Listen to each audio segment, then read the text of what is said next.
Are you surprised to see us? Are you surprised to see us on a Tuesday night live stream instead of a Wednesday night live stream? Look, things happen, scheduling changes, world of live streams, world of live TV, and college football analysis. Things are always very fluid. So I would try to stick with those Wednesdays. Some days we have to switch it up and go to a Tuesday, just like we're going to do here in the next few weeks. We're going to start doing Tuesday night live streams in preparation for the college football playoff rankings. So today, consider it a bit of a preview. Get used to this time, Tuesdays around 6 p.m. We'll always keep you updated. We'll always put out posts. We did today because today was a very last minute type of thing. But we are going to keep you posted going forward, whether it's Tuesday, whether it's Wednesday.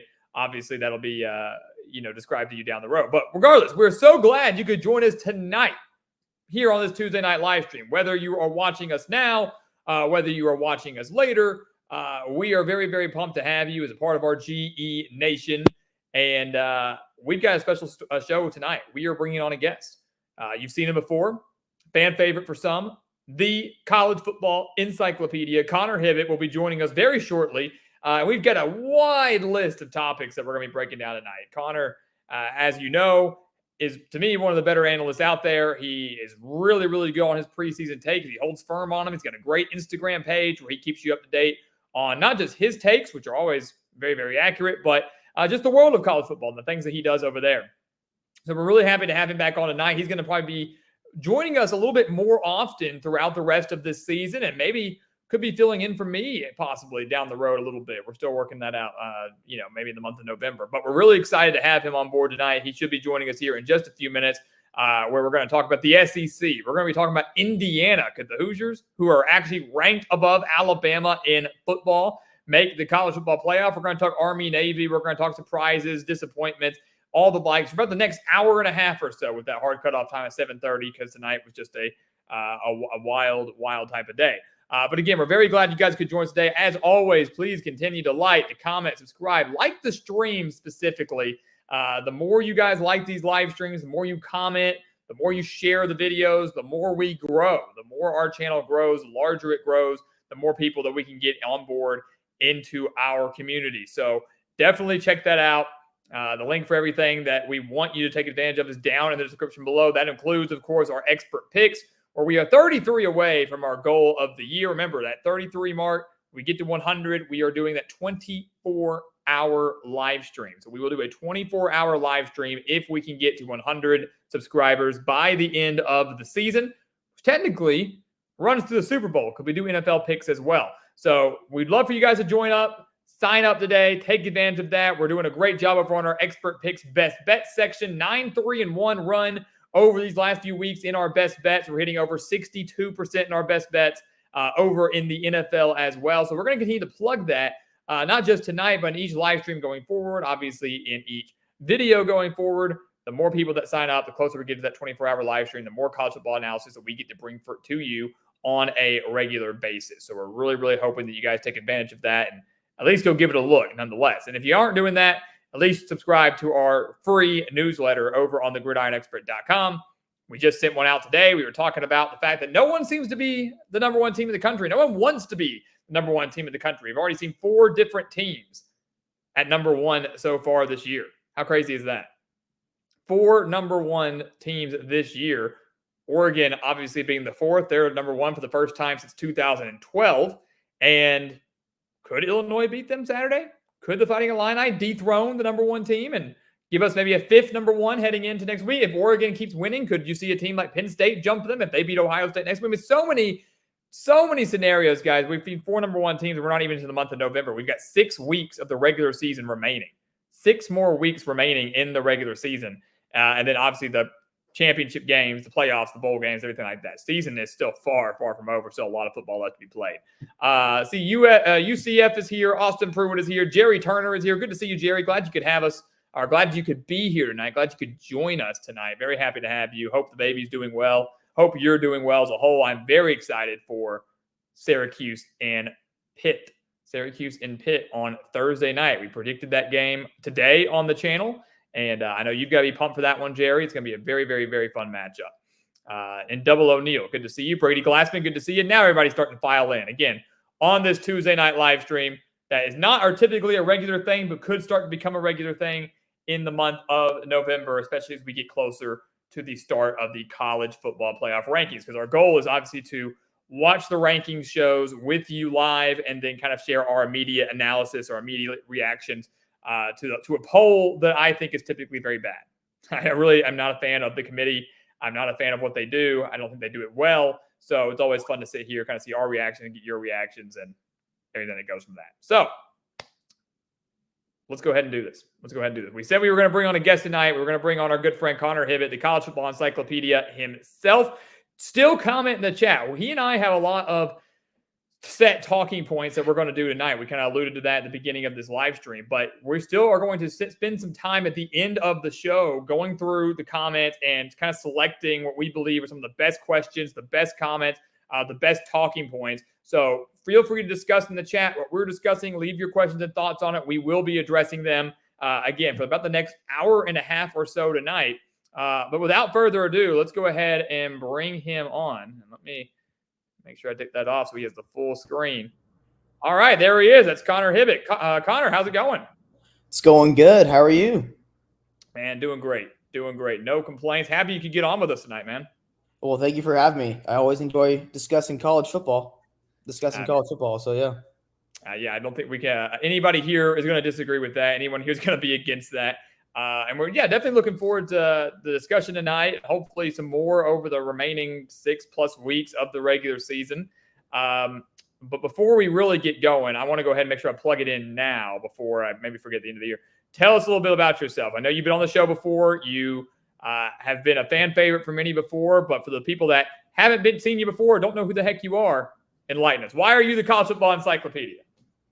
I don't know. I was named that by one of my friend's moms like 8 years ago. So that's no. So I started doing my own college football analysis 7 years ago, and one of my high school friends' moms actually did name me the college football encyclopedia. That's what she called me, and I was like, you know what? Maybe I could use that as like my name moving forward if I ever have like some kind of platform. And so once I became more centralized in social media later in high school, I started running a college football page around the time of the COVID year. And I switched my personal page I converted my personal page on Instagram to CFE Grind, or otherwise known as the College Football Encyclopedia. So I my friend's mom named me the College Football Encyclopedia, I guess, because she was somewhat impressed by my knowledge around college football. And of course, that includes a lot of cold takes and bad predictions in there as well. But I guess that's where CFE really started from. And a lot of my life, the last several years in high school and college, has been centered around sports. And so here I am now with the Gridiron Expert himself, who I think is one of the smartest individuals in college football analysts out there. So. Oh, man, too kind. He's just saying that because he's on the show, guys. That's the only reason. Yeah. Well, Connor, we're pumped to have you, man. Like I said, you've been a fan favorite before. You've always got some great content on Instagram. You got great content here. We've got some great content tonight. Like I was telling everybody, till about 7:30 here tonight, we're just talking nonstop college football. You and I have discussed some talking points. And obviously, we're going to answer a lot of questions at the end of the stream. So keep them coming. Give us your thoughts in the comments as we discuss tonight. But Connor, let's just go ahead and dive into it. Let's not hesitate anymore. And I think one thing that I'm interested to get your take on, and I'm sure a lot of people are as well, is we'll start in the SEC, arguably the biggest and the best conference in college football. And it's obviously in an odd state right now. We entered this year expecting Georgia to be the team to beat, and maybe for some they still are. The number 2 team in the country has destroyed Texas. Alabama has not looked or played as well as maybe we thought in the post-Nick Saban era. Texas looked great, but then got destroyed at home. Tennessee has looked mediocre at times, but also just beat Alabama. I mean, it is a conference that seemingly is wide open, a conference that is seemingly beating up on each other. And yet, despite all the big names I just mentioned, like Georgia and Alabama and Texas and Tennessee, none of them are in the top 2 of the conference. That's actually LSU and Texas A&M who face off this Saturday. So kind of give us your state of the SEC. And, is Georgia, despite not being at the top of the conference right now, still the team to beat, or is it somebody else? Yeah, Georgia's the team to beat. Georgia's peak is better than every other team's peak in the country except for maybe Ohio State. And I know some of the comments might say, well, Oregon beat Ohio State. How does that make sense? I'm talking about when a team is at their peak. What are they at their peak? And I think Georgia and Ohio State are the two best teams in the country when they're playing at their ceiling. So I do think Georgia is still the team to beat. A week ago, everyone was having this discussion around Texas, and they seemed to be invincible. Well, look at the competition they had faced up to that point. Now, I'm not suggesting that Texas is way overrated. They're not even a top 5 or top 10 team. No, that's not what I'm saying. All I'm simply stating is that a week ago, a lot of people were claiming that Texas was the for sure number 1 team. Really? I don't think that's the case. And I don't think there is any team that can certainly claim number 1. But when they're at their ceiling, I think Georgia and Ohio State are 1 and 2. But again, I do think the separation from teams like 2 to 3, from 3 to 4 is closer than what it's been in recent years. Yeah, it's an interesting point. I agree. I was not on board the Texas train thinking they were like invincible, but for what it's worth, I thought they would beat Georgia. I thought they were going to beat Georgia at home in Austin. They looked unstoppable, even though the schedule up until that point really wasn't that difficult. Michigan being their best win, and the Wolverines haven't amounted to much this year. But it is an interesting take because, I mean, you're talking about Georgia and Ohio State being the two teams that at their ceiling are the best, whereas neither of them are ranked number 1 right now. Obviously, Georgia and Ohio State right behind them. I guess maybe my question to you is, spinning on that, you've got Georgia as the top dog in the SEC, and by saying that with Ohio State, essentially better than everybody else significantly in the SEC. Does that change with the new 12-team format? In years past, they get in as number 1 seed, almost a given to make the national championship. Now, say they get in as the number 1 or 2 seed, they're having to play a handful of games just to get to the national championship. Might have to take down another SEC team. Could be Texas again at a neutral site. Could be Miami. Could be Ohio State, depending on the seeding. Could be Ohio State in a quarterfinal or semifinal matchup. So kind of how that affects your take on things with the new format. I think with the new format, the most important thing for teams that have a legit shot of making a natty run if things go right, they have to stay healthy. And so I think that's also why we have seen this college football season a little bit more chaos on a week-to-week basis. And even if the upset doesn't occur outright, we have still seen a lot of double-digit favorites win but not cover. And we've seen a lot of games where it's like the games late in the third quarter and the higher ranked and heavily favored team is barely winning. And then they end up pulling away, kind of cruising, but they don't win. They win decisively, but not by a ton. And I think it's because we're seeing more teams that are playing with their depth. Like they're trying to keep their best guys healthy so they can make a run later in the year because, as you said, there's going to be a couple of more games this year for the team that ultimately ends up playing for the national championship or plays for a semifinal. And in terms of the playoff itself, I do think we could have a little bit of chaos, not with the G5 team in there. I don't think the G5 team will win when they get there, whatever G5 team it is. And yeah, I love Ashton Genty, love Boise State. You can hype them up all you want, but I don't think they're going to win whatever G5 team ultimately plays or makes it to the playoff. But I do think we could see a little bit of chaos with the teams like 5 through 9, 5 through 10-ish maybe. But I do think, though, that the teams like Georgia and Ohio State and Oregon, Texas, the teams that have the studs in their first string and they have more established depth than the Miamis, and if you want to look at the rankings right now, like the Iowa States of the world and the Indianas, for crying out loud, who we'll discuss later. Those teams don't have, well, first of all, they don't have the top line like those aforementioned teams do, but they also don't have the second string and the third string that those teams do. So I think that'll show itself once you get into the quarterfinal, especially, and then the semifinal. Yeah, I mean, it's interesting. So my last question on this before we transition, it's interesting what you said about the depth and obviously some of these teams that are maybe finding themselves in closer games than they should be or expected to be. with that 12-team format kind of being in the back of their mind, it reminds me of the argument a lot of times in honor of the NBA starting tonight. You got an 82-game season in the NBA. You lose a couple of games here and there. It's not the end of the world. You hear a lot of times in baseball, a lot of times in basketball, it's, hey, we're okay sacrificing a win here, or losing a game here, whatever. It's all about the playoffs that matter the most. As long as we were healthy, we had that depth to make a playoff run, we're good. And so I've heard the arguments both ways. Are you a guy that believes that the games, in a way, kind of mean the regular season games now mean less because of the 12-team playoff? For some teams, it does. And for the teams that it means less now, and that it doesn't value or weigh as heavily the individual regular season games as much as they used to, it's the teams that you hear about, the teams that are discussed, the teams that the Stephen A. Smiths of the world talk about only. So the Alabamas, the Texases, Miamis, so forth, in terms of like program and their name. Yes, it does devalue each individual regular season game for those kind of programs. But for the Memphises, the Texas States, the Appalachian States, the teams that were normally on the outside looking in, maybe like they're much better than those programs I just mentioned, but like the Penn States, the Floridas, the LSUs, the Wisconsins, I think it makes those kinds of teams and those kinds of programs seasons more exciting, because now they have something to play for. It used to be, can we make the New Year's Six? Or if you're a G5 team, can we be the G5 representative? Now it's like, okay, we actually have a legit shot to play for the ultimate trophy, which is the national championship trophy.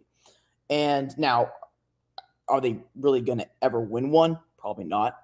Not a program of that caliber.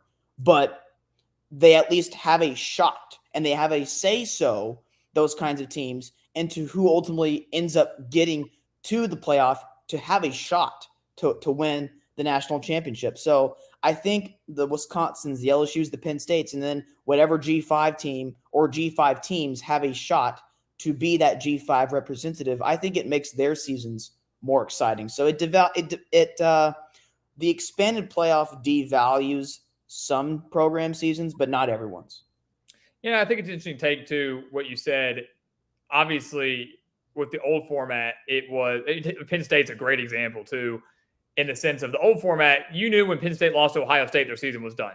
Right. For the last 7 years or 8 years, however long it's been since they beat Ohio State last, when they lost that game, their season was over, because more than likely they weren't going to go to the Big Ten championship. And for some teams, one loss was going to keep you out of the 14 playoff. And that's why I'm such a big proponent of the 12-team playoff. I don't think that should be the case. So you got a Penn State team that has an interesting game against Wisconsin this Saturday, then obviously Ohio State on deck the next week. Even if they were to split those games 1-1, their season isn't over. They can still make the playoff. They might not get to host a game in Happy Valley, but they're still in there. They still have their chance. Same with, like, as you mentioned, the group of 5 teams. Back then, with the exception of Cincinnati that one year, they were never going to have their shot to go win a national title.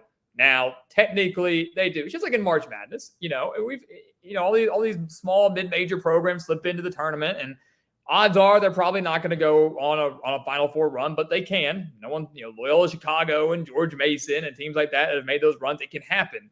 And I think that's actually a great segue. From what you said, I agree with you. I want to talk group of 5 a little bit, specifically 2 teams out of the American that truly are America's teams in Army and Navy, both of which, a couple of years ago, had they been playing as well as they are right now, would not have been even in the discussion for the playoff, obviously, because in the 14 format, that strength of schedule was never going to get them there. They both could go undefeated, and they would never have had their shot. But now, 12-team playoff, we've got this rule. The highest ranked group of 5 team gets to go. The group of 5, I wouldn't say is weak, but right now it's Boise State ahead of everybody. But if they were to lose to UNLV this weekend, it opens the door for a team like Army or Navy to maybe slip into the college football playoff. So I guess my argument is, do one or either of those teams have a legitimate chance? And then who's better? I hear arguments from both sides. Army's better, Navy's better. Of course, the rivalry is intense, and there's a very good chance we could see these 2 teams meet in the American Championship game and then play again the very next week. I don't know who's better between Army or Navy right now. I guess I would go Navy slightly. I think they have more studs, so to speak, at least G5 studs. I do quickly want to piggyback off of something that you said in regard to like in March Madness. Sometimes we see the Loyola Chicago's of the world make that deep run into the Final Four. Um, Basketball is not the same as football. Like the difference between the top talent in football from tier 1 to tier 2, or like the tier 1 athlete to tier 2 athlete, that gap is much wider in football than it is in basketball. Like we see all the time basketball, we'll see the Cinderella story. Like we see a Cinderella story practically every year in the tournament. We really do. Now, sometimes it's a smaller school. Other times it's like a Creighton. Although Creighton, I mean, there shouldn't really be considered like a Cinderella story, but you get my point. We see a Cinderella every year in March Madness. In football, I don't think we're ever going to see the G5 team actually make a run to the semifinal. But in regard to Army and Navy, I don't think there's much difference between the two. Did you know that of Army's 6 conference opponents in AAC play, those 6 opponents have 2 combined AAC victories on the season? Wow. Yeah, terrible strength of schedule then. Wow. Yes. So to answer your other question in regard to what are the chances that either of these America's teams end up being the G5 representative, I don't think that's going to happen. But not to cut you off, do you not think that's going to happen because of? Are you basing that off of strength of schedule, or are you basing that off of the fact that they're probably going to slip up somewhere? Both. Because I guess my argument would be if Boise's going to have a better strength of schedule by far. I mean, they played Oregon, they played them very close. UNLV obviously is a much more difficult team than probably Army and Navy are ever going to face. Although they both play Notre Dame, I guess my argument would be if somehow both these teams end up beating Notre Dame, or one of them does at least, and they're in the hunt, and Boise State loses, you'd have that argument. Like, do you put in a undefeated Army or Navy, or do you put in a 2-loss Boise State? I don't know how you could justify putting in, even though Boise's got a tougher schedule, putting that 2-loss team in over an undefeated team. The way I think the committee is going to value or look at the different teams from the G5 looking to be that representative, I think they're going to pick the team that looks the best and at least has like either a strong resume or they have looked good against high caliber competition. So I think it used to be for that New Year's 6 representative for the G5, I think it used to be path over opportunity. So what G5 team looked the best record-wise, regardless of their strength of schedule? How about Liberty last year, right?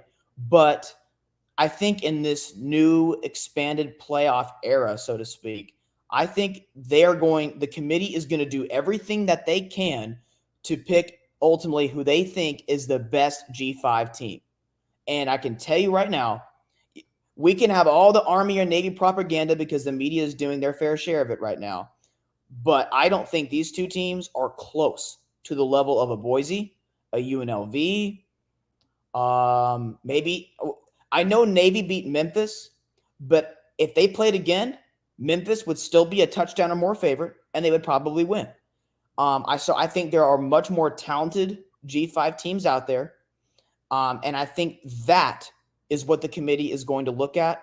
And I still think Army and Navy have – now, Army's schedule is pretty manageable outside of their game against Notre Dame in the non-conference. But I do think both of these teams have at least one loss outside of Notre Dame coming up. And yes, I think Notre Dame is beating both Army and Navy, and I think they will beat them both decisively. Yeah, I will say Notre Dame actually has a pretty good history of that against Navy, especially. Typically they not just win that game, but they win it in decisive fashion because they're throwing the ball a little bit more. I'll give Navy credit. They're airing it out a little bit more. I think they're averaging 160 passing yards per game, which is a lot for them. But Notre Dame just you sell out on the run and they do a very good job. And again, it kind of comes down to what the argument, like you said, in terms of athletes. Notre Dame athletically, talent-wise, is significantly better than that of Navy and Army, and more likely will win decisively in both. And to piggyback off of what you were saying in regards to Navy's a little bit more spread out offense this year, I forgot the new offensive coordinator's name. He came from Mercer. I think he's been one of the best coordinators in the country this year. And as much discussion and as much content is being put out there about Navy, he's not really getting much credit, but I think he's been the reason, well, one of the reasons, the driving reason for Navy's emergence this year. Absolutely. Because if you look at their offense last year, it was absolute garbage. Pretty much running the same system for the most part was garbage. They went, 4-8, 5-7, something like that. It was a bad year for Navy last year. Didn't go bowling. And Right. And now all of a sudden has completely turned it around. Army and Navy traditionally have a pretty stout defense. They typically do. Actually, if they were to play tomorrow, if they were to play tomorrow, I'm taking Army. I would tell you that. I've looked at Army, one of two teams. I think the other one's Indiana. I think that has not trailed in a game this year for even a second. They are extremely efficient. I think they've scored a touchdown on every opening drive so far this year. The defense is flying around every week. I'm betting Army on our expert picks. I'm taking Army, and I get scared sometimes. I'm like, they're bound to slip up somewhere, right? They're playing ECU last week. ECU's got a decent passing attack, and Army's corners really hang with ECU, and they do. Or, they're playing, whatever team. Like a couple of weeks ago, it was Rice, which Rice is terrible. But I know you and I thought they might be pretty solid this year. Can they hang with that type of talent? And they do. So if I were to take one of the two right now, I would be picking Army, although I would expect it to be very close for sure. Yeah, it's always interesting how, regardless of how these military schools perform, whenever they play each other, even if you think or assume it's going to be a blowout, it normally is really close. This year's Air Force is the exception. The Air Force is in a major rebuild this year. I listened to all these teams' beat writers in the summertime, and the Air Force guy, he was doing his best to sugarcoat it, but he was saying how it was a rebuilding year. So. Well, yeah, I mean, all you had to do was study Air Force's roster. I think they lost all 5 of their offensive linemen, their skill position player, with them, and they run the ball. They were pretty void of talent, a lot of young talent there. So it was bound to happen. I don't think anybody thought it would be this bad. Right. But it was bound to. I mean, would they win like 10 games last year? Yeah, like they played James Madison in the bowl game. So, right? Wasn't that right? I think Air Force won 9 games because they started out 8-0, lost the last 4 regular season games, and then beat JMU. I think they finished 9-4. I think that's right. I remember that. Yeah. So there you go. I mean, it was honestly, it felt like the writing was maybe on the wall in those final 4 games last year. It kind of showed them starting to fall off a little bit, and they lose all that talent. Now they're in deep trouble. But I agree with you. It's fun. It's a fun situation with the military academies. And in regards to Air Force's rebuilding year, every other year, Army, Navy, Air Force will rank towards the bottom of returning production. But just because they rank at the bottom of returning production does not oftentimes mean that it's going to be an uphill battle for them that year. Sometimes it does, sometimes it doesn't. The biggest thing to take away in regard to these teams returning production, it's not just so much who they lose, but what they have that's coming back. And Air Force had a significant drop-off in their talent because they had the way that their roster was structured over the last few years.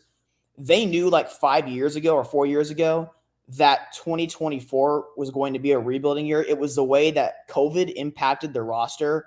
And so that's why for those few years, they were contending for double-digit wins on a yearly basis regardless of what their returning production numbers were.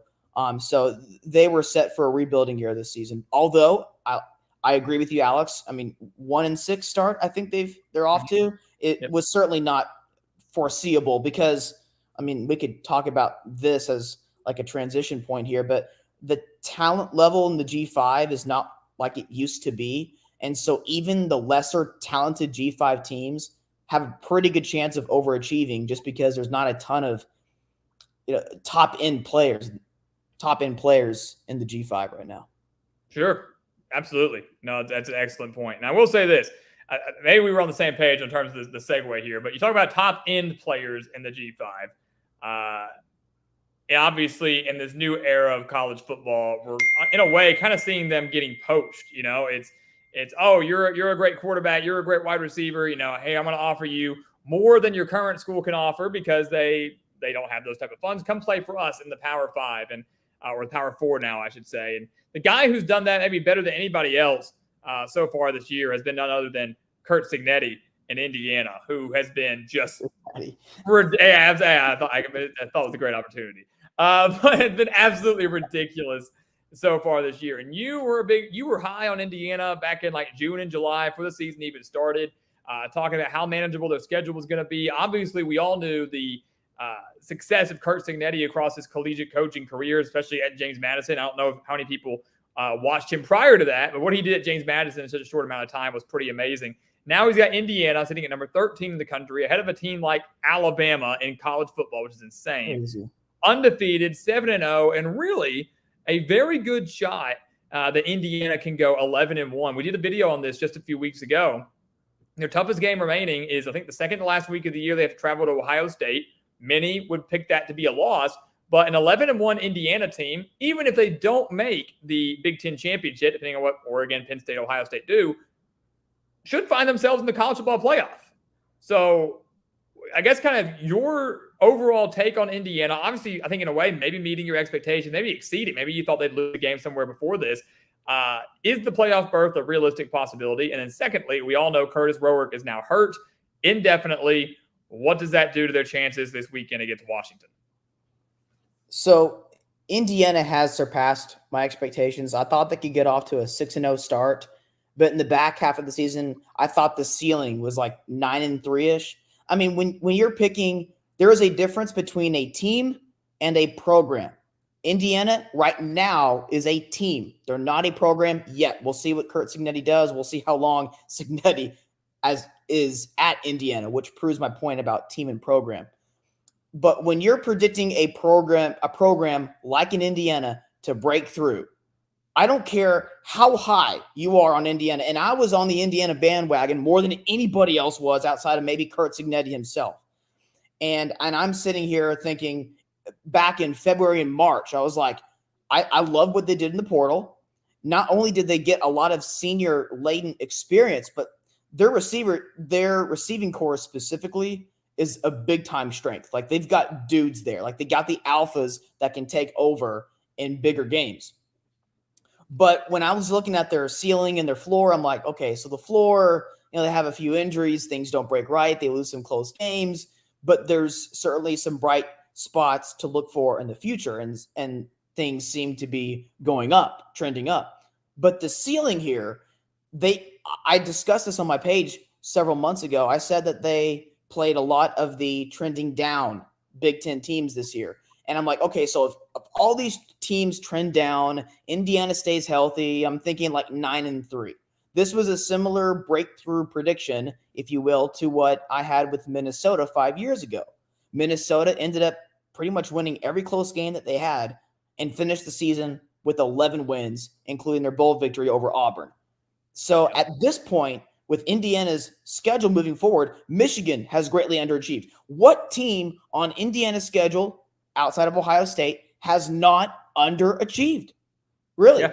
So that's what's also helping Indiana potentially overachieve here. Now, the other part of the equation, can they stay healthy? Well, they already have maybe an issue with Curtis Roark, but I will say Talon Jackson is a decent backup quarterback, but now Washington has real film on Jackson, unlike Nebraska had in the second half of that game. I know Jackson played well in the second half, but I'm going to tell you this right now. I'm going to be the last person to fade Curt Cignetti. So is 11-1 still possible? Yes, it is. Thanks in large part to the underachieving teams in their schedule and an Indiana team who was undervalued and has a lot of college caliber players, like top end college players with their seniors, and then a few guys who can take over. Like I mentioned in their receiving core, like they got the guy from James Madison. He's a dude. And then like their receiving core, I think is like top 3 or 4 in the Big Ten for talent. Yeah, it's ridiculous. I mean, and this team as a whole is ridiculous. I mean, because I made a point in our video we put out today. We were predicting Washington, Indiana. And I said, look, the loss of Curtis Roark is bad enough as it is. You hate to lose your starting. Anybody hates to lose your starting quarterback, but there's so much more to this team than him. The receiving core is ridiculous. Ellison at running back has been phenomenal. The defense is severely underrated. And I get they haven't played, elite opponents by any means, and maybe the stats are a little bit skewed, but even in their tougher games against a mediocre Maryland team, a mediocre Nebraska team, the defense was amazing in all of those. So, like, losing your quarterback's bad, but there's so much more to this team than just him. And as you mentioned, Jackson looked good in the second half last week. He was had pretty good amount of experience last year in 2023. Indiana, I know, was bad, but did have starting and playing experience, meaningful playing experience, not just wait garbage time. So this is an interesting situation, I think. And I'll tell you right now, to continue to talk about it, I think they're going to beat Washington on Saturday. Like I said, I'm going to be the last one to fade Curt Cignetti. He's a guy that I think is covered in every game this year. They're winning in dominating fashion, really aren't playing games very close. He's capable of coaching up Jackson in this game. Game day's there for the first time in history. In Washington, my argument against them is, yes, I know they're a good team. I look at what happened against Iowa a few weeks ago. Iowa is not a bad team. Their offense is worse than that of Indiana. Their defense is up there with Indiana's, maybe slightly better if you want to argue that. They got torched against Michigan State. But Washington allowed over 200 rushing yards on that game. On over 200 rushing yards to Iowa. They didn't have to do much through the air. And now you've got a guy in Jackson who's probably better than Cade McNamara or whoever the heck's going to be under center for Iowa. I would argue that. And so you got a better quarterback. You've got a running game that can dominate just as well. You're on the road just like they were against Iowa. I don't know. I think it could be a similar game to what we saw in Iowa City just a few weeks ago. Yeah, I wouldn't be surprised if that's the case. You mentioned Indiana has an undervalued defense as well. What they did in the portal, not just the receiving core, not just Curtis Rourke from Ohio, who's before this injury, he was back to form, back to his 2022 form, I should say. But they also did a good job on defense in the portal. I don't think they've got like a ton of like studs, so to speak, but I think they got a few studs, and then they've got a lot of experience around those guys. They brought experience at every single position through the portal, and they have at least decent depth at most positions. So Indiana was a highly undervalued team. I know I gave out their win total of 5.5 at a plus value way back in the spring, saying I think Vegas just has this totally wrong. I think this team could win 7 or 8 games. Like my prediction for Indiana outright was like 7-5, 8-4. And I thought their ceiling was like 9-3 for the regular season. And who knows from there what would happen in the postseason. So I thought this team was significantly, that was a pun intended with Cignetti, significantly undervalued. And again, now on top of the undervalued Hoosiers, who's your daddy, now you got all these underachieving teams on top of that. So that increases the ceiling. I think Indiana can make the playoff at 11-1. But Alex, if they go 10-2, I'm not sure if they're making the playoff. Yeah, and I actually think you're right on that, because that actually loops back to our conversation about Army and Navy in the sense of their strength of schedule. You're going to look at that schedule and go, who did Indiana beat? If they're 10-2 and they lose to Washington and, Ohio State, Washington's not going to be all that great, might be lucky enough to get to a bowl game. And then you look at who did they beat? Michigan doesn't mean much anymore. A win over Michigan means nothing. Maryland might be lucky to make a bowl game. Nebraska could finish with 7 or 8 wins, and honestly winning by 49, probably not 8 wins, but beating them by 49 is fantastic. But bottom line is they don't have any other quality wins on there unless someone just starts to get hot down the stretch to make it look better than it did at the time. Right.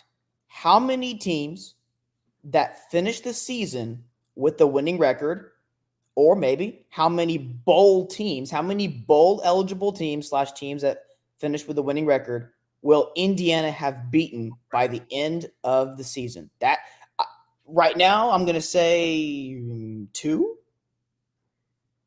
bowl teams. Nebraska. I think Nebraska goes bowling. I think Michigan can get into a bowl barely. Right. So that'd be 2. Maryland might, maybe. So odds are they have like 2, right? Yeah, I mean, only a handful. It's not going to be you play 12 games, and odds are you're going to have probably less than a third of your wins out of the, less than a third of your opponents going to be the teams that go bowling. Right, and that's if Indiana goes 11-1 and they max out here, and if they go 10-2, assuming one of those losses is to Ohio State, how many wins at that point would they have over bowl teams? 1, I would think Nebraska still there. So if they're 10-2, a 9-3 Ole Miss, a 9-3. I'm trying to think potentially like Alabama, LSU, A&M. All those 9-3 level-ish SEC teams are going to go in, are going to make the college football playoff over a 10-2 Indiana. Yeah, which would be it's like a weird double-edged sword if you're an Indiana fan, right? Like you're pumped that you went 10-2, you got double-digit win season, you're going to a bowl game, but at the same time, it's like, man, like you just barely missed out. Like it's one of those things where it really does. It doesn't feel like it now, but like the back of their mind, it has to be there. Like if you lose one more time, and I'm actually gonna pull up the rest of their schedule because I know they got Washington, Ohio State, Michigan, Purdue. There's one other team I'm missing that they have to play, but it's not gonna be a good team. I'm trying to remember who that's gonna be. Michigan State, I think. Yeah, they play at Michigan State. Yeah, that's the last team. That's the last out of their 5 remaining games. So again, none of those teams, obviously, outside of Ohio State, going to be good enough. It would be gut wrenching, I think, to miss out on the playoff. Knowing you go 10-2, 2 conference losses, best season you've had in decades and decades and decades, it's still not good enough to get into an expanded playoff. Because it's your fault, not because you scheduled weak teams, it's because your conference was just so bad and the schedule makers didn't give you all the top dogs, which you're grateful for in one way, but also upset with in the other. Yeah, I mean, if Indiana plays the top dogs, I mean, you're talking about a ceiling. Even with this year's team, if everything goes right, you win in the margins, you stay healthy. If you play all the top dogs in the Big Ten, you're lucky to get to a bowl game. Now, of course, they did have a really manageable schedule, so maybe they go 7-5, 8-4. But they're not looking at double-digit wins if they have that kind of schedule. And I think you also have to temper your expectations too. Like if you're an Indiana fan, like you can't get that upset if you go 10-2 and miss the playoff because like as much as it hurts to miss the playoff, no, you are a team that hasn't won a bowl game since 1991, has made like 5 bowl games since then. Like just getting to a decent bowl game, clinching a winning season was going to be good enough. So you can't really go get all upset that you go 10-2 because like that's still a heck of a season by Indiana standards. So it's kind of a weird thing to be a fan of the Hoosiers right now. And for those that are not on the Indiana bandwagon, please join Alex and I as we have stayed on this. I've been on the Hoosier bandwagon since like late February, and Alex joined me not too long after that. And so I suggest everybody jump on the Curt Cignetti bandwagon as long as it's going to be interesting to see how long he stays in Bloomington. Yeah, that's the one thing that I think's there's a two-part of that. Number one, obviously, there are so many better jobs out there than Indiana that he would be anxious to take, I would think. And I actually saw someone talk about this the other day. You know, he's like a 60-something-year-old coach. He's not young. He's not an up-and-comer. Whoever hires him probably, if he were to stay in one place for a long time, might be 10, 15 years in that range if he stayed at one school for the rest of his career. The problem is, would he do that? Would he take a job at a higher level Power 4 program that has more resources than Indiana has? But secondly, kind of what you alluded to earlier, he's a great coach. I love his line, I win, Google me. Like he does. He's won everywhere he's been, and he typically does it very quickly. But what he's done at Indiana is not something that I think he can sustain going forward. This was a quickly built team that has gelled together very well and has handled a very good schedule that has worked out in his favor. If he were to go leave and take a job with an SEC program, regardless of who they may be, could he put together this type of competitive team again? Could he handle, playing a Texas, Georgia, LSU week in and week out? So these guys that think, oh, he just went 10-2 at Indiana. He can come over to Arkansas and go 10-2. No. That's not how that works. And I think fans are going to get blinded by that, thinking he's some miracle worker. And in a way, he is.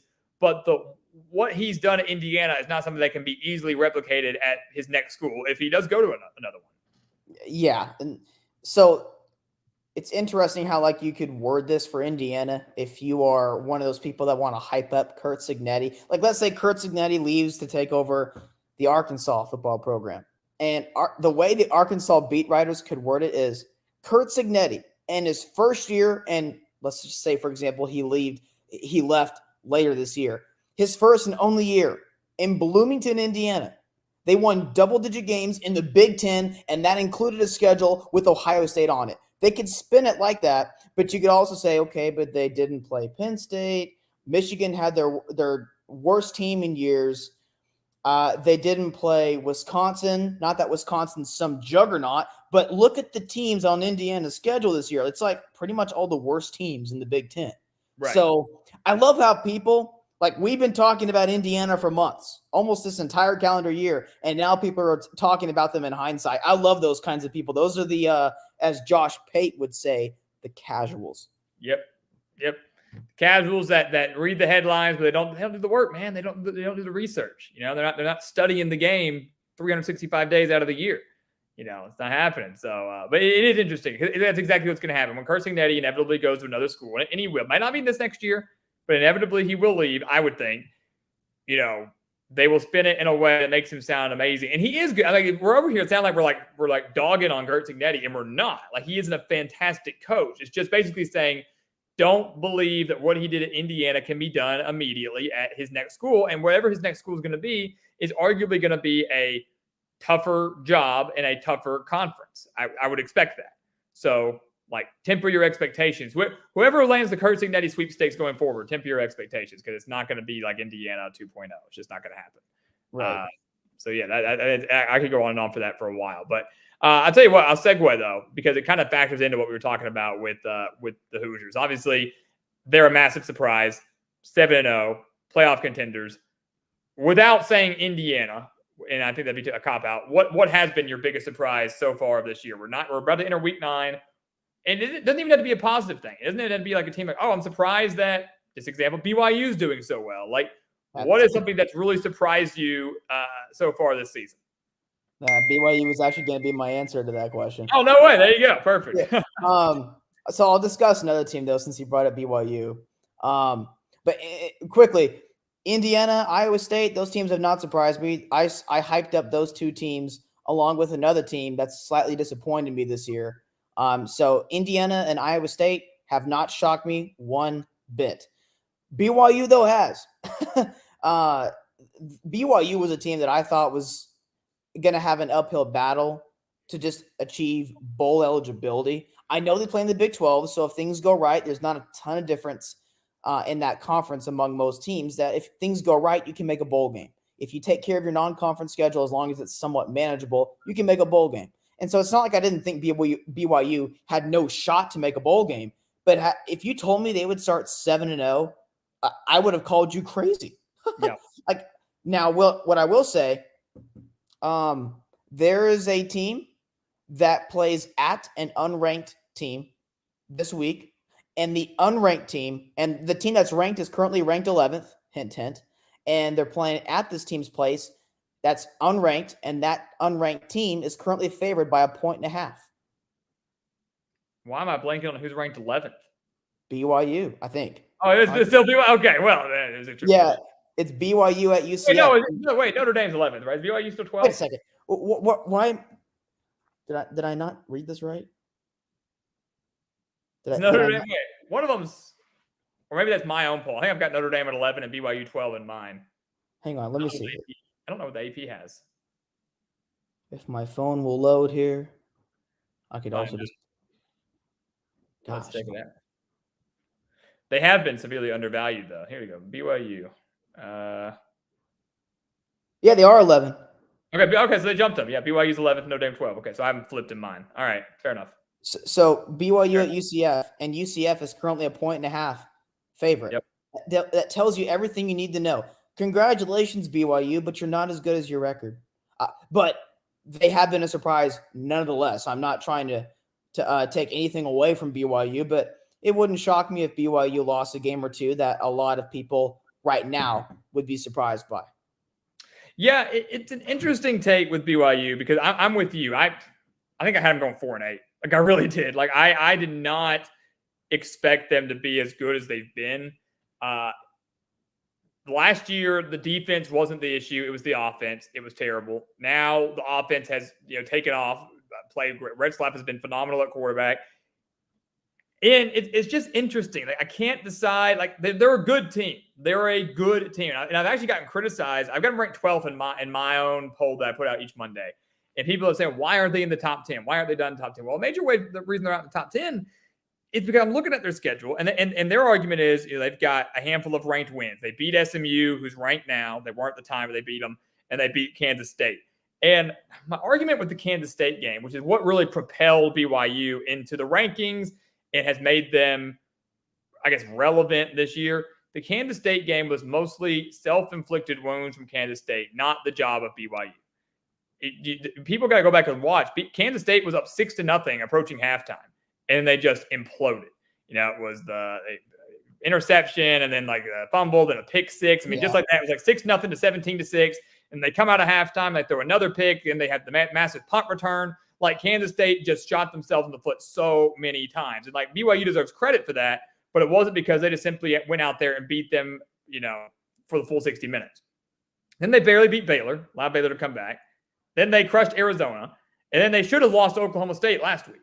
Yep. And I saw someone just comment a second ago. It's, again, not taken away from BYU. They're a good team, but the Big 12 hasn't been all that great this year. Iowa State's been good. Kansas State's been good. Colorado, for some's been a surprise, things like that. But I'm interested to see how they fare against UCF in Orlando. UCF's 3-4, but almost took down Iowa State. They've got one heck of a rushing team.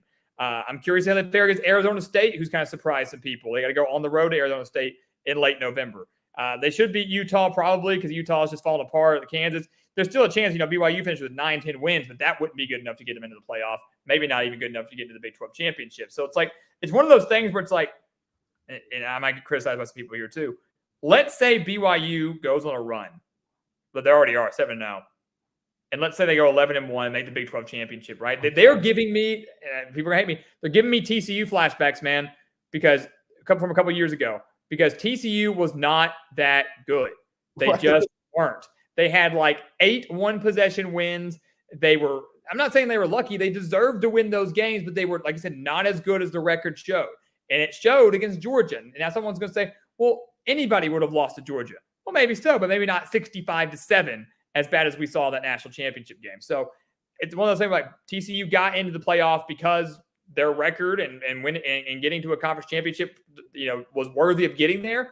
But kind of like you thought the year after, if you replayed those games the very next week, TCU probably loses the majority of them. Yep. That should have, would have, could have for any team out there. That could have for anybody. But I didn't buy TCU then. I got criticized. I like BYU a lot now. The schedule lines up so well for them that they could continue to go on their run. But when put against tougher opponents like first round of the playoff, I think it could be very, very revealing in a negative way. Yeah, I still don't see the Big 12 getting 2 teams in. And so most likely, I think the Big 12 representative will be either Iowa State or Kansas State.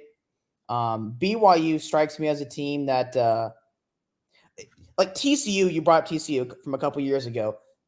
I think they were a much, much better team than this BYU team is. And so like there is a difference when you have like a pretty good team that's winning a lot of their close games, but like they still have a decent floor. I mean, were they as good as their record? Absolutely not. So you're spot on with that, Alex. But I also think like I would power rate that TCU team like top 15 in 2022. They were not top 5, not top 10 either. But I think they were top 15-ish. I think ESPN's FPI had them like 12 or 13 that year. But this year's BYU team, no, I would have them like in the 30s, maybe 40s. Yeah. So, I mean, there's a path. Like if they keep winning and they actually show like it's because of them why they're winning and not because of underachieving teams. On that note, Alex, go back and look at BYU's schedule right now. I don't have it pulled up. I mean, I can pull it up right now, but yeah, here. Look at all these teams that they've beaten this year, and you tell me if they've underachieved or not. Well, we'll talk about the FBS teams. I know they beat SMU, but that's when SMU didn't have their starting quarterback situation figured out. Then they played at Wyoming. Has there been a bigger underachiever than Wyoming this year? Yeah, really when they bad. played Kansas State, and like you mentioned, it was implosions by Kansas State. Then at Baylor, they're not any good, and they barely won that. Arizona, as we're finding out, is not good at all. Noah Fafita has really disappointed. It's McMillan and nobody else right now for Arizona. Yeah. Oklahoma State. Has there been a bigger disappointment in the Power Four than Oklahoma State? And they barely won that game. So you tell me, for the people who think I'm hating on BYU, no, I'm not. I'm simply stating that BYU is not as good as their record, and I highly doubt that they finish 11-1 or better. I would be impressed if BYU goes 10-2. So, okay, if that's the case, 10-2, they lose to UCF and who? Kansas. Kansas is Kansas playing better. in pro. Yep. Kansas is playing much better now, and Kansas is much better than their record. And then, like I said, I think I'll be impressed if they go 10-2 and they'll have another loss in there. Maybe it's Arizona State. They should beat Houston. But do they still play Colorado, BYU? No. Let me look. Yeah, UCF, Utah, Kansas, Arizona State, and Houston. It's a rivalry. I know they're not playing that good, but would it truly shock you if they lose in Salt Lake City? No, because Salt Lake City, despite the struggles, they'll be rocking. It's a difficult place to play. They'll be rocking. Right. So like I said, I'll be impressed if BYU goes 10-2. I'm not saying it's impossible, but what I'm saying is I still think it's an uphill battle for them to get to 10-2. Yeah, I think the UCF game will be very telling for me because even though UCF has struggled, they are a team that thinks a little bit better than their record, just slightly. I mean, they probably it should have beat Iowa State, one possession lost Cincinnati, which was ugly still. Probably should be at least 4-3, flip the roles a little bit. Or you could argue they should be worse. They probably shouldn't have beat TCU back in early September. So take your pick. But I'm interested to see that BYU defense against that UCF rushing team, a UCF rushing team that had over 350 yards against Iowa State, who you and I both consider to be one of the best teams in the conference and one of the best defenses in the conference. So how does BYU handle that long road trip down to muggy Orlando? I'm very interested to see. Could we see a similar game to what we saw with Oklahoma State and UCF last year? Yeah, I could see that. I mean, Oklahoma State was hot. They just beat Oklahoma. They were looking good. And people are like, maybe they can make the playoff, if they win out and they go to UCF. I think that's either slight favorites or like BYU, slight underdogs, and then they lost like 45-30. So we have seen instances over the last few years that I can think of off the top of my head in which we had a top 10 or top 11 team here with BYU, according to the AP rankings, going on the road and against an unranked team, and the unranked team is the favorite. And what happens every time is people bet the highly ranked team. Like, why are they the underdog here? And what happens? Not only do they lose, they don't even cover. Right. So we saw that actually a couple weeks ago in the crazy week. We saw, and it was predictable, at least in my opinion, we saw Michigan lose at Washington. Oh, now people are like, oh, yeah, Michigan's not that good. Well, what are people going to be saying in a week with BYU if BYU loses to UCF, right? I guess BYU's not as good as their record. People talk in hindsight. They'll talk in hindsight. I'm talking before it happens. So sure. Michigan loses at Washington. Missouri loses at A&M, which was a prediction of mine that I had for that week. Yeah. And then 2 years ago, I remember this game because I had a prediction about this one too. We saw Ole Miss lose at LSU when LSU was currently unranked in 2022. I think it was like I want to say that was in early October, mid-October. It was like mid-October. I remember that well because I was with you. I picked LSU in that game also. Ole Miss was, like 7-0, top 10-ish team. LSU, I think, already had a loss or two, and everybody was picking Ole Miss because they were undefeated and looking good, but they hadn't played anybody. And, in a way, that's kind of what we've seen this year with Ole Miss, too. They got off that very hot start, hadn't played anybody, and then they get beat by Kentucky. That was an upset. That was a shock. And then on the road to LSU, lose that game. And they've still got very difficult games down the stretch. They've got Arkansas, which isn't great, but they never play well in Fayetteville. Still got to play Georgia. This is an Ole Miss team that had playoff aspirations that could end up finishing with 3 or 4 losses, which is very, very interesting. So we discussed several minutes ago the teams BYU has beat. Here is UCF's schedule. So they played New Hampshire, won that game, took care of business. They beat Sam Houston 45-14. Now, I am not suggesting that Sam Houston is as good as Oklahoma State, but in terms of quality of performance, Sam Houston is more of a juggernaut than Wyoming is. And UCF beat Sam Houston by more than what BYU beat Wyoming by. If you want to use transitive property, and I'm not a huge fan of that, but for those that want to scrutinize my BYU takes here, I'll scrutinize BYU further to prove why I feel the way I do. UCF won at TCU, came back, should have lost that game, but they won. They got smoked by Colorado at home. They lose at Florida, and I don't know what to make of Florida, but Florida just killed Kentucky. And then UCF barely loses to Cincinnati and Iowa State. So I know that you got a 3-4 team against a 7-0 team, but I think there's a reason why UCF is a 1.5 favorite. I would take UCF to win outright. I like it. I like the boldness, and we will be revisiting this next week. I'm excited for that. I'm excited. Let the games play out, and then always come back and revisit. That's always the fun part. Segueing over to inevitably disappointments.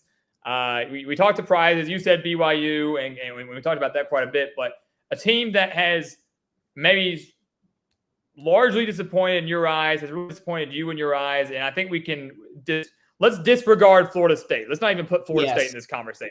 Thank you. I mean, maybe let's not even. That's an obvious answer. No, neither of us can say that. So outside of Florida State, biggest disappointment of 2024. Real quick, one other surprising team, ULM, 5-1 in the Sun Belt. UL Monroe, who had a win total of like 2 or 2.5. Bryant Vincent is a great coach.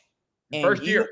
Yes, and it's his first year at ULM. ULM might be the most difficult job in all of college football, and he's doing that. I know ULM has won like every close game, and their power rating is not that good, which I agree with. But my point is, he is overachieving at a really difficult place to win. He is doing an incredible job. UAB could have hired him a couple years ago, by the way. Missed a golden opportunity, went with Dilfer, and that's panning out great for them. Yeah. Great for them. Well, world of a difference of quality of coach there. Yep. So, all right, disappointing team besides Florida State, besides Michigan too, because that's kind of obvious. Yeah. Man, there's a lot of disappointing teams this year. There is a team that really disappointed me in the month of September that looks like they're getting back on track, who I hyped up in the preseason. So I'm going to stay away from them because if they continue playing like this, they actually might live up to my expectation. They are currently on your back wall right now. If that gives you another hint. Would it be pennant-wise or helmet-wise? Pennant-wise, but don't say it. Don't say it. Right. I don't want to jinx it. They're playing well right now. They've turned things around, it seems like. Yep. They're in the ACC. Yep. Yeah, I figured it out after a second. Yeah, I know exactly. Yeah. Yeah. So they look like they're playing better now, like they figured some things out. We'll see, though. I might still be discussing them in a disappointing fashion if they don't keep playing like the way they've been playing the last couple weeks. So disappointing. Gosh, give me your disappointing team as I think about mine. Man, like I said, there's a lot. There's been a lot that you could list. I'm going to go maybe in a somewhat obvious direction for some, but I'm going to elaborate more. I'm going to say Alabama. Okay. And I see Double O'Neill says they're only a disappointment to their fans. Now they live in reality with the rest of us. And that's a yes and a no, right? I think for a lot of people across the country, it is kind of nice to see Alabama going back to the place of the commoners. Most of our teams aren't winning multiple national championships in a row. There'll never be a dynasty. And so to see Alabama kind of come back down a little bit, maybe for some is a breath of fresh air. I'm not saying I'm a Bama fan or a Bama hater or anything. I'm just saying they are disappointing. And I think to most of college football, they're disappointing because this was a team that, yes, when you lose the greatest coach of all time, inevitably, things are going to change. I don't think people expected Alabama to look as bad as they have over the last few weeks. And that's the thing, right? They looked so good in that first half against Georgia. Like, Bama's not going anywhere. And then they nearly blow the game to Georgia. We're able to rally back and say, okay, we survived that. We're good. The loss to Vanderbilt was atrocious. The South Carolina performance was atrocious. Probably should have lost that game.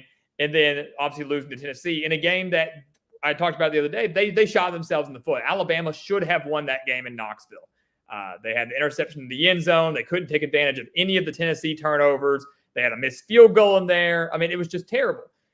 And so it's like what happened at halftime of that Georgia game that completely sent this Alabama program spiraling out of control. But the thing is, even before that game against Georgia, the writing was kind of on the wall. Alabama was significantly more undisciplined than I'd ever seen in any year under Nick Saban. The culture looks different. The penalties were racking up left and right. Keep in mind, they were only up by 1 point over USF in the fourth quarter for that defense woke up and finally, let them win that 42-16, whatever it was.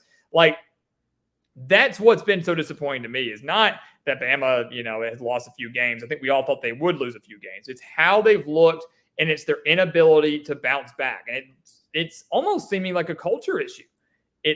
You have Nick Saban, the hard ass, the guy that was never going to let anybody do anything. He was the Bill Belichick of the college football world. And what do both those coaches have in common? Their mindset, their style, their personalities. People might not be a fan of them, but they won games. Right. They won all the national championships, won all the Super Bowls, and then they both leave, and look what's happening. It's falling apart. I know Patriots are falling apart with Belichick, but still. Bottom line is, if Nick Saban was still on the sidelines right now, Alabama doesn't lose to Vanderbilt. They come back and they destroy South Carolina, and maybe they lose to Tennessee, but I think they probably win Tennessee too because they don't make that many mistakes. And I get the coaches can't go out there and make the plays and do the plays. I understand that. But bottom line is the coaches can have their teams ready. And right now, Kalen DeBoer hasn't had his team ready for the last 3 weeks. And the schedule's only getting tougher. They're 5-2 right now. Missouri's no pushover in Tuscaloosa. Then Death Valley against LSU. Then Oklahoma on the road, which, Oklahoma's not anything, but Alabama hasn't been much of anything. And then Auburn is always tough, even though they're 2-5. So, you look at Alabama, if they lose to LSU, 9-3 is one of their worst years in, recent memory.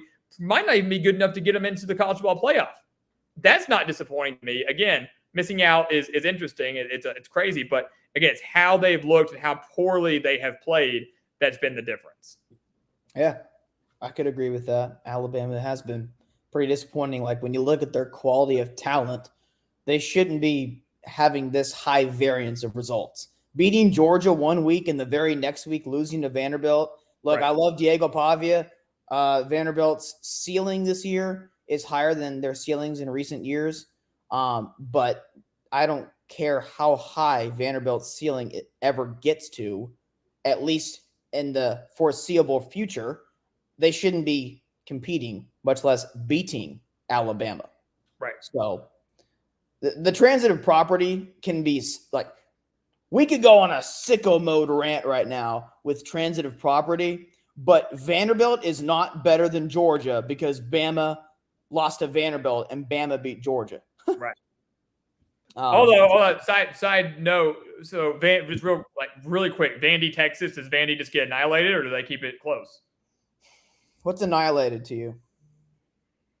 21 plus. Yeah, that could happen. I always worry about garbage time when it comes to like if Texas plays their A+ game from start to finish, Texas will win by 28. But will they? I don't know. We're talking about 18 to 22-year-olds. So Texas will win comfortably. I don't think there's going to be a moment outside of maybe a stop the count when Vanderbilt has a 3-0 lead, 4.5 minutes in kind of thing. Other than that, Texas is going to win comfortably at least. But if Texas plays their A+ performance from start to finish, Vanderbilt's not going to be in the game. Sure. So yeah, I would expect about a 14 to 21 point victory for Texas. And honestly, compared to what Vanderbilt would have looked like in previous years, it's honestly pretty respectable for them. Yeah, if in the summer, I would have said, okay, Texas wins this game by 35. Okay, right. Move on. No, if Texas wins by 35, then they're just really frustrated, and maybe Vanderbilt has been a little bit of a fluke in terms of you do have to wonder with Vanderbilt when they played Virginia Tech, they played Bama, they weren't getting the A+ performance from either of those teams because no offense to Vanderbilt, but at the time, Virginia Tech and Alabama didn't really respect Vanderbilt all that much. Now they are going to be respected. They're not going to be slept on. So that is something to consider for Texas in terms of the potential margin of victory here. Very true. Very true. Yeah, that's the thing. They're not flying under the radar. Virginia Tech caught us all off guard because it was week 1. Bama, I think, was right. Everybody thought that. It was look, they just beat Georgia. Even though they barely beat Georgia, they were up by 28 points. They're going to cruise past Vanderbilt. Come on. And then it was just funny to me watching that game, seeing the possibility of them losing becoming more real. Like, cause I'm gonna be honest with you, and then I want your disappointment team. We're getting off track, but like I remember watching that game. Vanderbilt jumps out to that 13-0 lead, followed with a pick six, and I was like, I've seen this story before. A top team gets down early. Everybody thinks it could be an upset. Bama's gonna settle in, and they might not win by 30 plus, but they're gonna win by double digits. It's fine. And then as the game kept going, you realize this isn't gonna happen. Like if Bama wins, they're going to be lucky to win. And then it was like, holy crap, they're going to lose. Like this just like, it was like this slow progression of like, they're fine, maybe not. Okay, I'm getting scared to it's over. It's done. So it was just, it was crazy. That is exactly what I was thinking during the course of that game. Yep. Yeah. So Texas, they better bring their A+ game, or at least their A game. But if Texas brings their A game, they'll win comfortably. Yeah, I would agree with that. I agree with that. All right, hit me. Who you've had time to think? That's right. Yeah, the disappointing team. Yeah, I'll go with a couple. Let's go Oklahoma State. I was not high on Oklahoma State entering this season because I thought last year they weren't really that quality of a team, but they had a pretty manageable schedule. So I thought they were one of the worst. And then they played an A&M team who had like half of their roster in the bowl game, not even a real head coach. And then you get Mike Gundy, who was like the bowl king. I mean, Oklahoma State's bowl games, it's like they're a Super Bowl, and they always come ready to play. And so they bring back everybody. Now, again, I wasn't high on them because I'm like, how good really were they? So I didn't think they really had room for growth in terms of the maturity and improvement of the athleticism of their players. But it doesn't mean that I wasn't having at least somewhat high expectations in Big 12 play in terms of their quality of performance rather than their quality of athlete. Sure. Because it's Mike Gundy, and they always win their close games. Well, this year they've lost their close games outside of Arkansas in a really weird way. And they currently are winless in the Big 12. Mind you, this is a Big 12 without Texas and Oklahoma. So in terms of recruiting, there's no top dog. And, Utah without Cam Rising, there's really no top dog in the Big 12 right now. There's no alpha. And they're currently winless with all that production coming back. Again, I wasn't really high on them, but that's really disappointing. So I'll go Oklahoma State. We said no Florida State or Michigan. I'll go with the G5 team then. Texas State.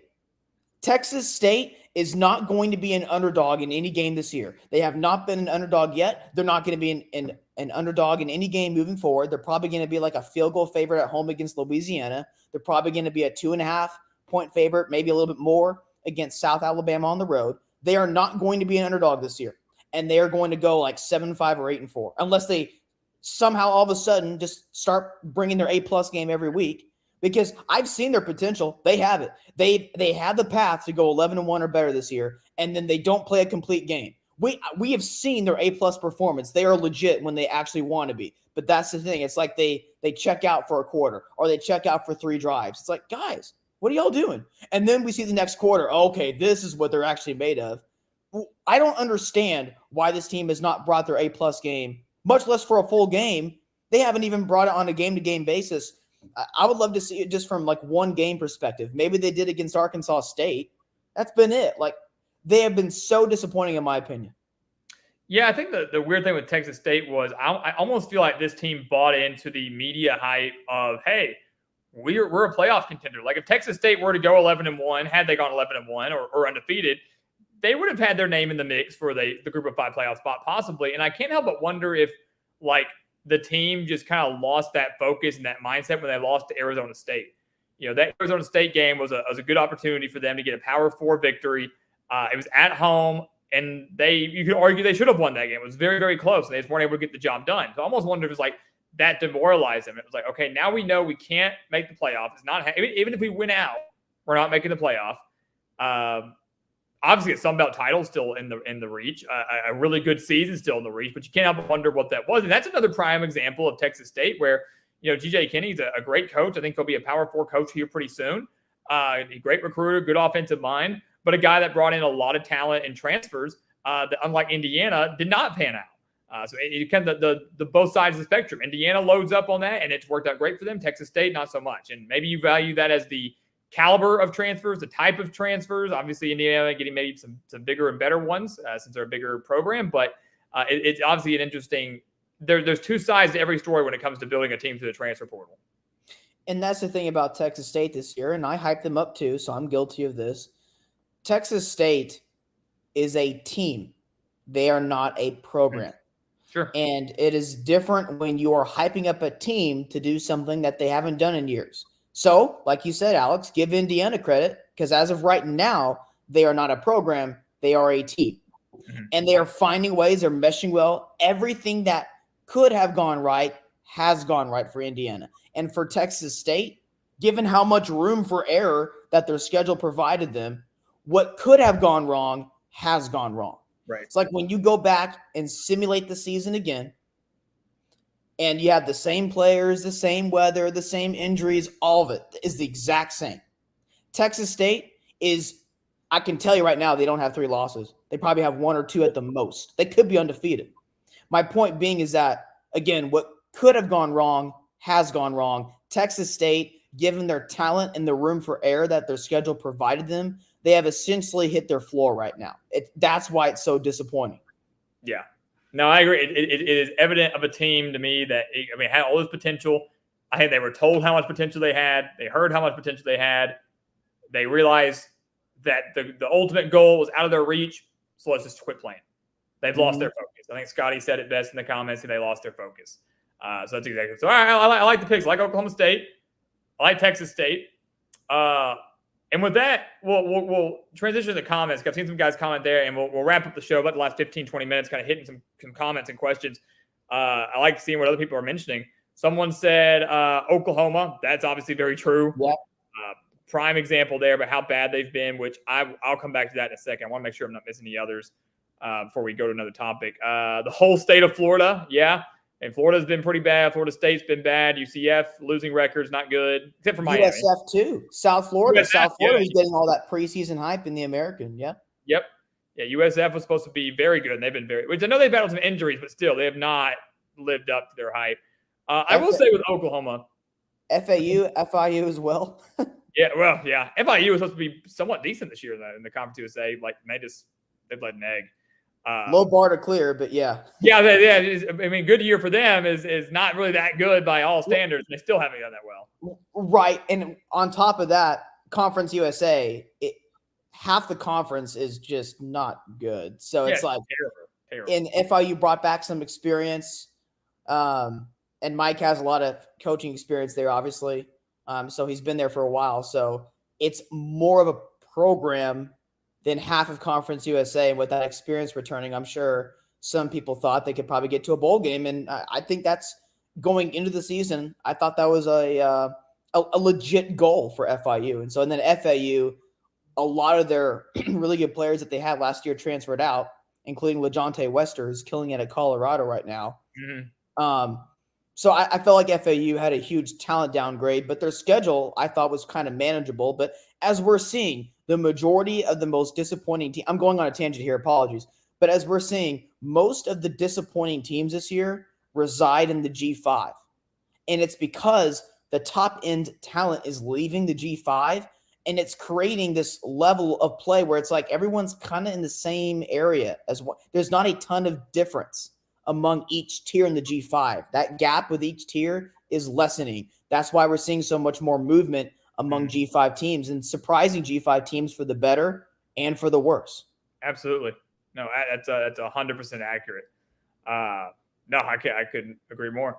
I will say the two teams I want to touch on very, very briefly, and then I want to scroll back up to the last few comments. On the topic of disappointment teams, someone said Oklahoma. Yes, and I'm going to say, look, the writing was on the wall for Oklahoma. What I love about this job, what I love about Gridiron Expert, and what I love about just football in general is we were able to bring so many different fan bases together. And I'm able to hear so many different point of views from different fan bases and different fans, people that I typically wouldn't interact with on a daily basis. Here's the thing, though, and I've been guilty of it before in my past. We sometimes get blinded by our own team and our own hopes for our teams, right? Everybody wants to believe their team's going to go win a national championship. Everybody wants to believe their team is good. The bottom line is they're not. And sometimes you have to sit back and realize my team probably isn't going to be that good this year, or my team is not as good as we think we are. Oklahoma is a prime example of that. Jackson Arnold, I know he kind of was thrust into the system in that bowl game against Arizona, threw for like 300 yards, which was great, but also turned the ball over like 5 times. 3 picks, 2 fumbles, whatever. It was terrible. Again, and Oklahoma was in control of that game for a while, and then Arizona battled back to get the win. The writing was on the wall there because it showed Arnold had a lot to work on. Talent's there, got a lot to work on. New offensive coordinator, how quickly can it gel? They also had to replace their entire offensive line. And the amount of times Oklahoma fans told me, that's not a big deal. We got transfers. We'll be fine. Yeah. It's not how it works. Like, the offensive line is a unit. It is not an individual player. They have to gel. They all have to be in sync. They all have to be, a one. And it's not just a tackle and a guard and a center. It is all one unit. And if you've got one guy that's off, the whole line's going to struggle. Your quarterback's going to struggle because they're not going to be able to open running lanes. They're not going to be able to protect their quarterback. I heard so many people tell me this, and I was like, I think I had Oklahoma at like maybe 7-5, 8-4, which obviously isn't going to happen. And I was told that was ridiculous. They weren't going to be that bad. They were going to be 9-3, 10-2, playoff contenders, and that's not close. So again, you've got to be able to be realistic with your own team. The other team I would say in there that's maybe been disappointing for some is Auburn. Auburn's sitting at 2-5 right now. Look, I don't know if we got any Auburn fans in the chat or if they're watching later, but I will go back. Mark my words. I will go back to my Auburn prediction video where I had the Tigers going, I think 6-6 or 7-5, and I will be addressing every single one of those comments that were left to me there. Because for some reason, Auburn fans believe that they are a national title contender every single year. And it makes no sense.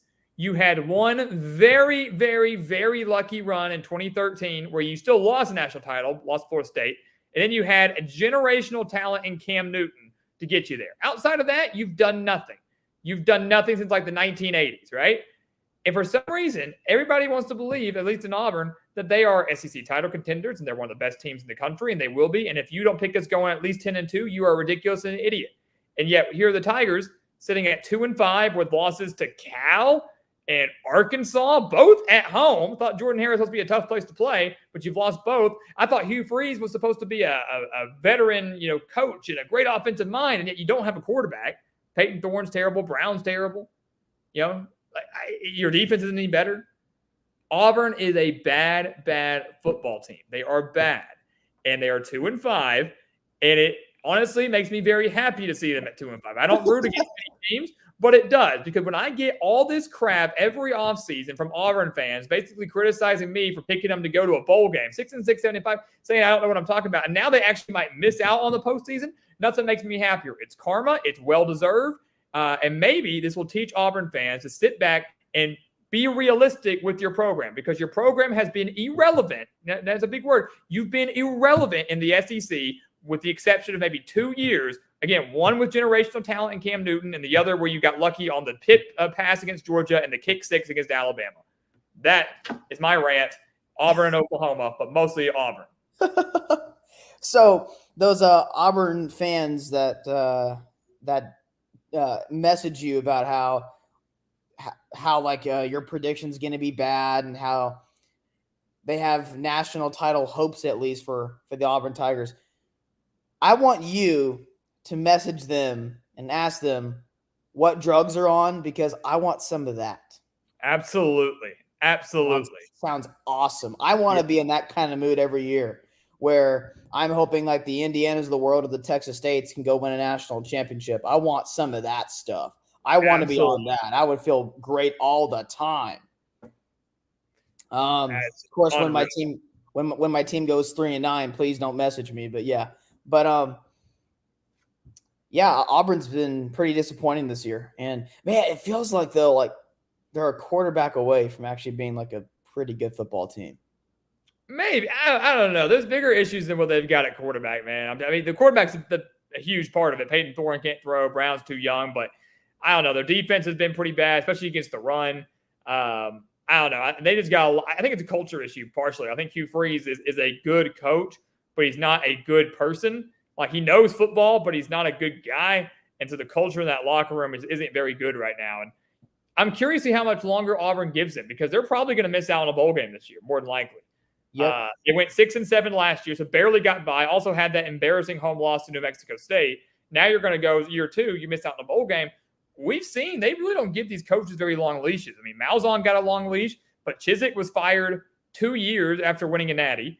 Harsin was fired pretty much immediately, which I know they never wanted to begin with, whatever. But you can't help but wonder how much grace will they give Hugh Freeze entering year 3 with a losing record and back-to-back losing seasons.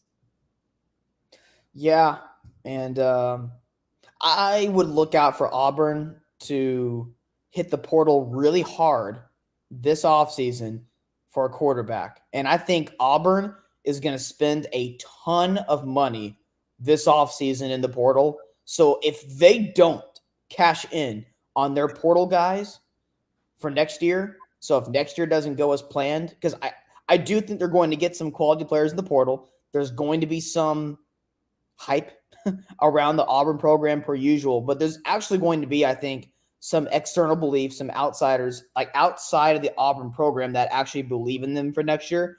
And if they don't cash in next year, I think you've got a point about Hugh Freeze being on the hot seat. Absolutely. I actually think I'll do you one better. I mean, load up in the portal. I agree they're going to spend a lot of money. They're going to load up. But if year 3 results in another losing season or a 6-6, 7-5 season, I can see them getting rid of him anyways. You know, unless they really have faith in what's coming, what would that be, 2026? When they have a losing season this year, they barely have one next year if that's what happens.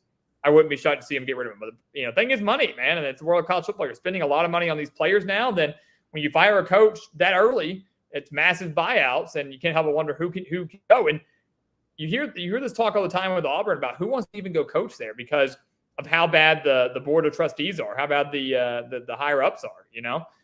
They play such a big role in that program that it really isn't really advertised. But practically, if you're the head coach of Auburn, you're practically a puppet. You're just doing what you're told. Don't really have as much control over the team as you should as the head coach. And so it's kind of one of those things like, I'm going to get fired within 2 or 3 years when I'm trying to build a program. That's the thing. Auburn believes that they're already established program. They're not. They just aren't. They're not established. They have to be built.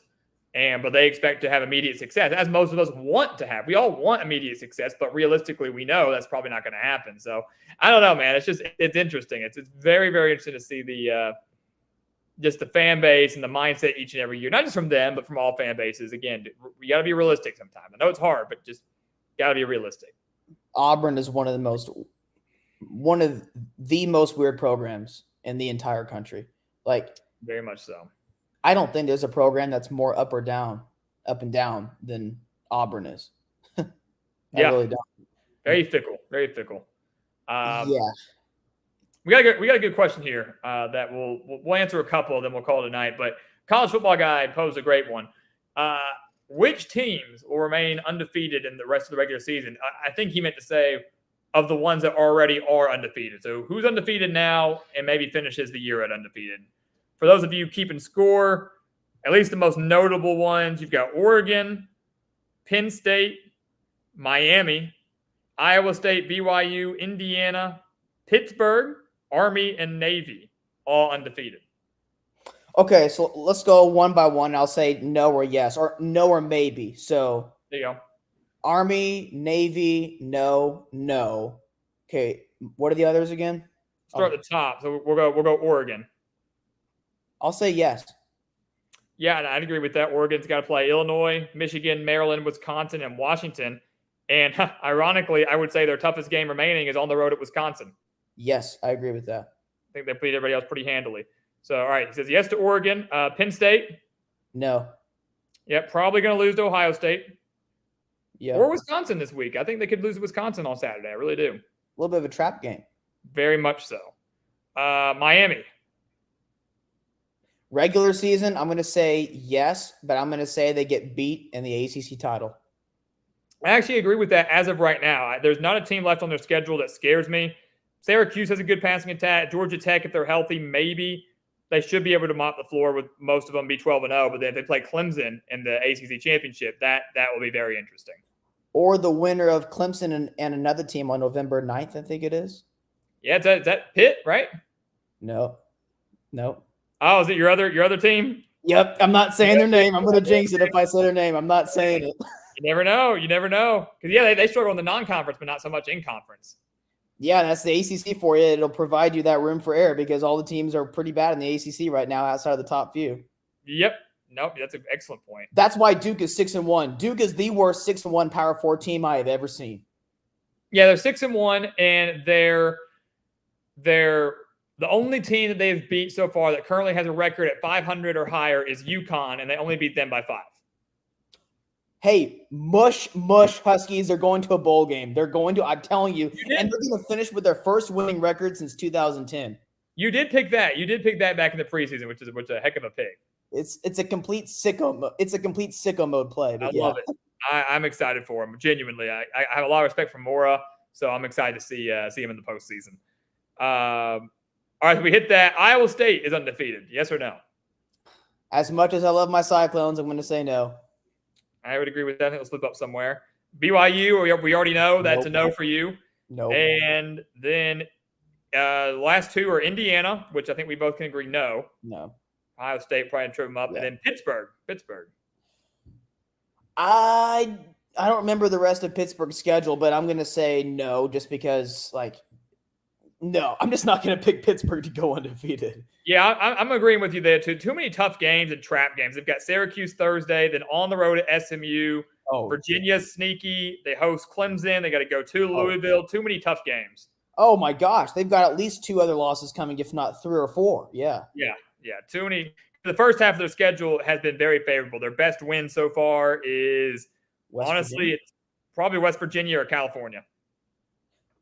Oh, man. The last topic on this show, I wanted to talk about a team that I'm going to we'll see what their retention level is, but I'm probably going to be high on this team for next year. Excellent. We might be wrapping that up soon. Let me take a look, make sure we're not missing any big comments. Nothing major, at least. Again, how much hate did I get on my BYU comments? Oh, it's a mix, a fair mix. I can't see the comments, so I was just guessing. Oh, it's even better. Yeah, I'm watching them all come in, man. I think that's beautiful. It was hit or miss. Yeah, some people are in kind of an agreement, some are against. So we sometimes have a good amount of BYU fans on here, so you kind of got lucky tonight. Someone made a good point. Said Liberty is also undefeated. That's right, Liberty. Yeah. I think that they probably will go undefeated. It's not going to lead to a playoff berth or anything because the strength of schedule is so bad. But the Conference USA is so terrible that I think Liberty probably can manage to go undefeated. Yeah, I agree with that. Also, Liberty is playing to the level of their opponents. It's probably not going to catch up to them in the regular season. I say probably not. It's going to catch up to them in the postseason. So whether that's having to face a Conference USA team for the second time in the Sun Belt or in the Conference USA Championship, or a non-Conference USA team in the bowl season, I'll go ahead and say right now, I don't think Liberty's going to win their bowl game, and I don't even know who they're going to play right now. But yeah, I have been concerned. That much talent coming back, and they haven't been blowing people out of the water like I expected them to, and that's a major red flag for me, considering what they have. Look at that. What Liberty is this year, use that as like a reference point for the future. Whenever you have a team that has a lot coming back and they have a pretty manageable schedule, and you're looking at it like, okay, there's no way they actually lose to anybody here. Like it's a fluke if they go 11-1 kind of thing. Look for those teams, and they don't come around often, to play to the level of their opponent. I think the last time that we've truly seen that to that degree of like, oh my gosh, this team's going 12-0, just book it right now. Like their win total is going to be 10.5 or 11, bet the over kind of thing. And it's juiced to the over, still bet it kind of thing. The last time I could really remember a team like that was Florida State coming off their national championship team, and they returned a decent amount, and they were playing in 2014 a pretty manageable ACC schedule. And arguably one of the more difficult games that season was a non-conference game against Oklahoma State, and Oklahoma State wasn't even ranked at the time. That's how manageable their schedule was. Remember how many close games Florida State had that year? And that's what we're seeing with Liberty this year. It's because they're college kids. Well, when they know they're going to win, you think they're going to bring their A game? No, no. Party hard Friday night, walk in, sleepwalk through your game, then go party some more. That's not how it works, or nor should how it should be, but definitely far from how it works. Right. But wrapping up, we are wrapping up. We're a little over time, so I want to get your last take before we call tonight. So for next year, as long as this team has decent retention levels on and off the field, when I say off the field, I mean on the sidelines with the coaching staff, I think the California Golden Bears could be a major breakthrough team in 2025. Because think about it this year. So they're currently 3-4. Their 4 losses are by a combined 9 points. So that's the first thing. So they're better than their record indicates. That's the first thing. There's multiple layers to this. Second layer, and I can honestly put the second layer, I could have mentioned this first. Jade Knott hasn't even been, he's barely been playing this year, right? Has he even played? Yeah. Hardly at all. Yeah. So Ott's not even healthy, and here he is like your stud. He is your difference maker. If they have Ott, there's a pretty good shot they're like 5-2 right now, right? Okay. Also, Cal fans would agree with me on this. They are a kicker away from being like 6-1. Yeah, so, they definitely are. They definitely are. They would be fit. Yeah. Right. So point being here with the injuries, and if they had this, if they had that, they're better than their record. So that's the big takeaway here. Okay, so Cal this year, not a great team, even if they're undefeated like a Pittsburgh, still not a great team. So if they were 7-0, I would be arguing the same thing about Cal as I would be for Pittsburgh or for BYU. They're not as good as their record. But I'm saying Cal is better than their record because they're not really a 3-4 level team. Ask anybody in the ACC, including Miami, hey, is Cal pretty tough? Yeah, they're going to say, yeah, they are. They're legit for a 3-4 team. So as long as they can keep their good players, which is no promise in today's world, and Cal, from an NIL perspective, is not going to be able to compete with the top dogs. Now, I think they're better than other private schools like Northwestern and some others, and Vanderbilt, but they're not in a spot like a Miami that can spend the most money of anybody, right? Obviously not. So if they have good retention levels, look for them to break through next year, because if you simulate this season again, they're not 3-4, right? So what could go wrong has gone wrong. So they're at their floor right now. So they only have room to grow from a luck perspective. And if they keep their studs, they'll have good retention levels next year. And here's the last little layer of this. If you look at their ACC schedule for next year, Cal plays a lot of teams, not a lot of programs. They don't play Clemson. They don't play Miami. They don't play, I'm trying to think who's the other. They don't play NC State. Now, NC State is not always a good team, but they are a program. They know who they are.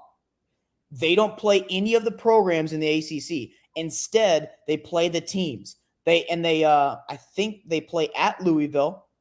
And then, although you could argue Louisville's a program with Jeff Brom, if you want to argue that, although it's only his second year, next year obviously be his third year. So if you want to argue Louisville's a program, okay. And then they host SMU. Right now, I don't think SMU is a program. I still think they're trying to find themselves in this changing landscape that they've put themselves in, moving conferences, but they're certainly a quality team. Those are their 2 most difficult games next year. And their non-conference, they play at San Diego State. There is a gap in talent right now at the Power 4 and the G5. So their schedule, they play at Oregon State to start things off, and they'll be favored in that game. It's a pretty manageable schedule for Cal. And one of their road games is against Stanford. So the travel is not really an issue there. Absolutely. I think Cal could be a pretty good team next year. Something to keep an eye on.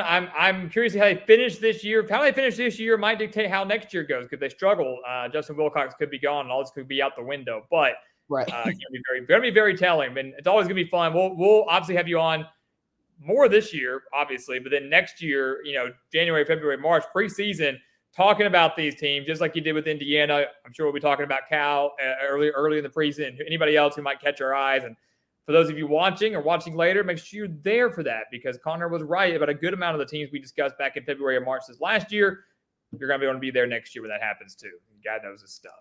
But Connor, man, we're so pumped you could join us tonight and share some expertise. This will not be the last time this season. We'll be you and I are going to work out some details here soon, and we're going to get you on a little bit more often. But we appreciate you coming on. Well, thank you for having me. I always enjoy discussing college football with the smartest analyst out there. So everybody, if you are not subscribed yet, go subscribe to the Gridiron Expert. Well, look at that. I didn't even have to pay him to say that. But Connor, we appreciate you, man. We appreciate being on it. For everybody else that was here tonight, again, whether you're watching now, whether you're watching later, we appreciate every single one of you. Going through the guys again, UCF, EZ, Austin Pruitt, my man Jerry Turner, Double O'Neill, Brady Glassman, Roberts, my man Scotty B, the Baylor King, Matthew Hazelhorse. I didn't even get to say your name earlier. Matthew, so good to have you, man. I hope you're doing well. D. Wayne was here, Alex TV. Who else was pretty regular? I know we had Doggy was on with us. We appreciate you and your comments. I think you're a resident, somewhat BYU fan at times, so probably didn't like Connor's takes, but still appreciate Doggy and all you that you do for us here at the channel. Double O'Neill, as we mentioned, Alan Pickens, good to have you.